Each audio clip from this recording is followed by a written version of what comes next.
ನೋಡಲು ಉಗ್ರ ಸ್ವರೂಪ, ಆದರೆ ನಂಬಿದ ಭಕ್ತರಿಗೆ ಮಹಾತಾಯಿ. ರಾಜರಿಗೂ ಸಿಗಲಿಲ್ಲ, ಪಾಳೆಗಾರರಿಗೂ ಒಗ್ಗಲಿಲ್ಲ, ಆದರೆ ಒಬ್ಬ ಸಾಮಾನ್ಯ ಬಡವನ ಭಕ್ತಿಗೆ ಮೆಚ್ಚುತ್ತಾಳೆ. ಮಹಾಮಾರಿ ಬಂದಾಗ ಗ್ರಾಮವನ್ನೇ ರಕ್ಷಿಸ್ತಾಳೆ. ಇಂದು ನಾವು ಕೇಳೋ ಕತೆ ಕೇವಲ ಭಕ್ತಿಯ ಕಥೆಯಲ್ಲ, ಇದು ಇತಿಹಾಸ. ಈ ವಿಡಿಯೋನ ಕೊನೆವರೆಗೂ ನೋಡಿ, ಆ ತಾಯಿಯ ಶಕ್ತಿಯ ಅನುಭವ ಆಗೋದಂತೂ ನಿಜ. ಹಾಗೆ ಈ ವಿಡಿಯೋನ ಈಗಲೇ ಸಬ್ಸ್ಕ್ರೈಬ್ ಮಾಡಿ, ಶೇರ್ ಮಾಡಿ. ಈ ಚಾನಲ್ ಗ್ರೋ ಆಗಲು ಸಪೋರ್ಟ್ ಮಾಡಿ. ಅಂದಿನ ವಿರಾಟ ನಗರವಾಗಿದ್ದ ಇಂದಿನ ಹಾನ್ಗಲ್ನಲ್ಲಿ ಧರ್ಮರಾಯನೇ ದೇವಿಯನ್ನು ಆರಾಧಿಸುತ್ತಿದ್ದನೆಂದು ಮಹಾಭಾರತದ ಉಲ್ಲೇಖ ಹೇಳುತ್ತೆ. ಹಾನ್ಗಲ್ಲಿನ ದೇವಿ ಶಿರಸಿಗೆ ಬಂದಿರುವ ಕಥೆ ಸಾಮಾನ್ಯದ್ದಲ್ಲ. ಹಾನ್ಗಲ್ಲಿನಲ್ಲಿ ಜಾತ್ರೆ ಭವ್ಯವಾಗಿ ನಡೀತಾ ಇತ್ತು. ಜಾತ್ರೆ ಮುಗಿದ ಮೇಲೆ ದೇವಿಯ ವಿಗ್ರಹವನ್ನ ಆಭರಣಗಳ ಸಮೇತವಾಗಿ ಒಂದು ಪೆಟ್ಟಿಗೆಯಲ್ಲಿ ಇಡಲಾಗುತ್ತಿತ್ತು. ಆದರೆ ಆ ಒಂದು ರಾತ್ರಿ ದುರಾಸೆಯ ಕಣ್ಣುಗಳು ದೇವಿಯ ಆಭರಣಗಳ ಮೇಲೆ ಬೀಳುತ್ತೆ. ಕಳ್ಳರು ಆ ಪವಿತ್ರ ಪೆಟ್ಟಿಗೆಯನ್ನ ಅಪಹರಿಸಿ ಶಿರಸಿಗೆ ಬರ್ತಾರೆ.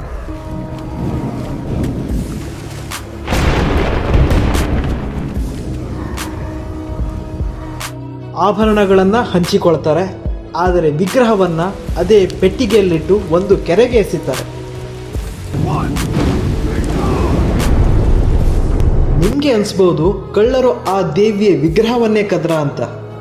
ಇಲ್ಲಿ ಕಳ್ಳರು ಕೇವಲ ನಿಮಿತ್ತ ಮಾತ್ರ. ಆ ದೇವಿ ಸೇರುವ ಜಾಗವೇ ಬೇರೆಯಾಗಿತ್ತು.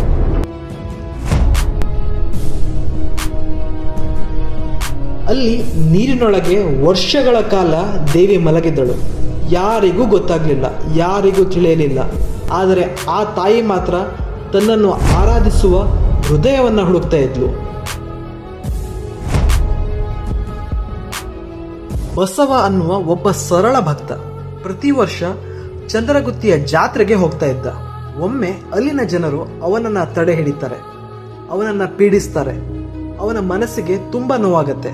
ಮುಂದಿನ ವರ್ಷ ಅವನು ಆ ಜಾತ್ರೆಗೆ ಹೋಗಲ್ಲ, ಬದಲಾಗಿ ಶಿರಸಿಯ ತನ್ನ ಚಿಕ್ಕ ಗುಡಿಸಲಿನಲ್ಲಿ ದೇವಿಯ ಆರಾಧನೆ ಮಾಡ್ತಾನೆ.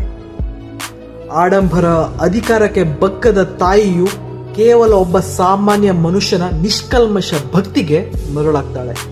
ಆ ರಾತ್ರಿ ಆತನ ಕನಸಿನಲ್ಲಿ ದೇವಿ ಪ್ರತ್ಯಕ್ಷಳಾಗಿ, ನಾನು ನಿಮ್ಮ ಊರಿನ ಕೆರೆಯಲ್ಲಿದ್ದೇನೆ, ನನ್ನನ್ನು ಮೇಲೆತ್ತು ಅಂತ ಅವನಿಗೆ ದಿಕ್ಕು ತೋರಿಸ್ತಾಳೆ.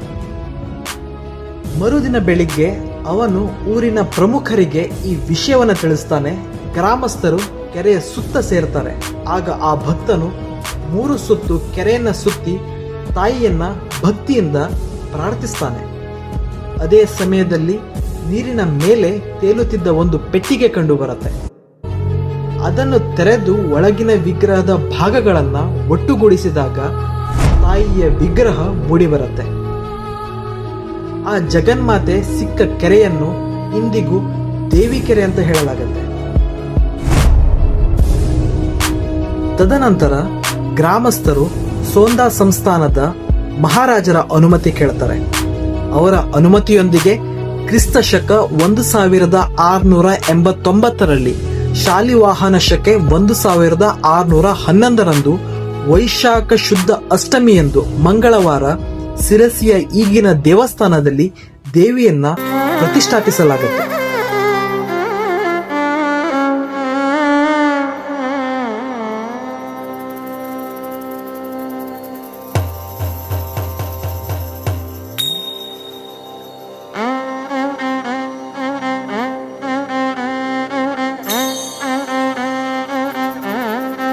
ಅಲ್ಲಿಂದ ಶುರು ಆಗತ್ತೆ ತಾಯಿಯ ಪವಾಡ.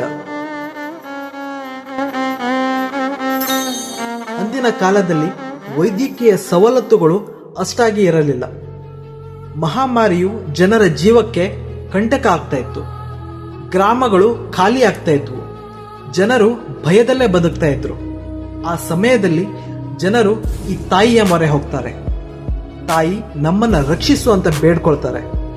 ಆಗ ನಡೆದಿದ್ದೆ ತಾಯಿಯ ದೊಡ್ಡ ಪವಾಡ. ಆ ಮಹಾಮಾರಿ ದೂರ ಆಗತ್ತೆ. ಆ ತಾಯಿ ಊರಿನ ಜನರನ್ನ ಮಹಾಮಾರಿಯಿಂದ ಕಾಪಾಡ್ತಾಳೆ. ಉಗ್ರ ಸ್ವರೂಪದಲ್ಲಿ ಭಕ್ತರ ರಕ್ಷಕಿಯಾಗಿ ನಿಲ್ತಾಳೆ. ಅಲ್ಲಿಂದ ಶುರುವಾಯಿತು ಮಾರಿಕಾಂಬ ದೇವಿಯ ಮೇಲೆ ಜನರ ಅಪಾರ ಭಕ್ತಿ. 2 ವರ್ಷಕ್ಕೊಮ್ಮೆ ನಡೆಯುವ ಮಾರಿಕಾಂಬ ಜಾತ್ರೆ ವಿಧಿ ವಿಧಾನಗಳಿಂದ ವಿಜೃಂಭಣೆಯಿಂದ ನಡೆಯುತ್ತೆ. ದೇವಿಯು ಶಿರಸಿಯ ಮಧ್ಯಭಾಗದಲ್ಲಿ 7 ದಿನ ಗದ್ದುಗೆಯ ಮೇಲೆ ಕುತ್ಕೊಳ್ತಾಳೆ. ಲಕ್ಷಾಂತರ ಜನರು ಆ ದೇವಿಯ ದರ್ಶನ ಮಾಡಲು ಬರ್ತಾರೆ.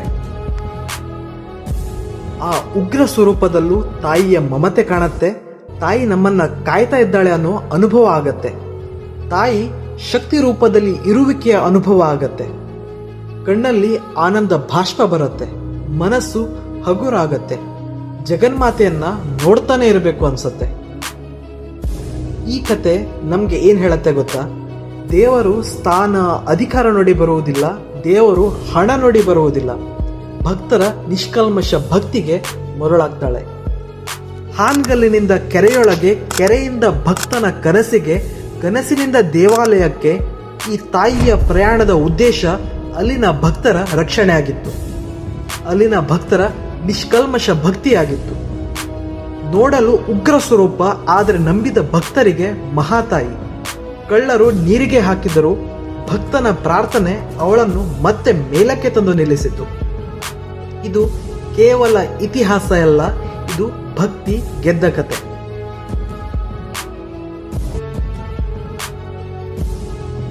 ಈ ವಿಡಿಯೋ ನಿಮಗೆ ಇಷ್ಟ ಆಗಿದ್ರೆ ಸಬ್ಸ್ಕ್ರೈಬ್ ಮಾಡಲು ಮಾತ್ರ ಮರಿಬೇಡಿ, ಹಾಗೆ ಶೇರ್ ಮಾಡಿ. ನಮಸ್ಕಾರ.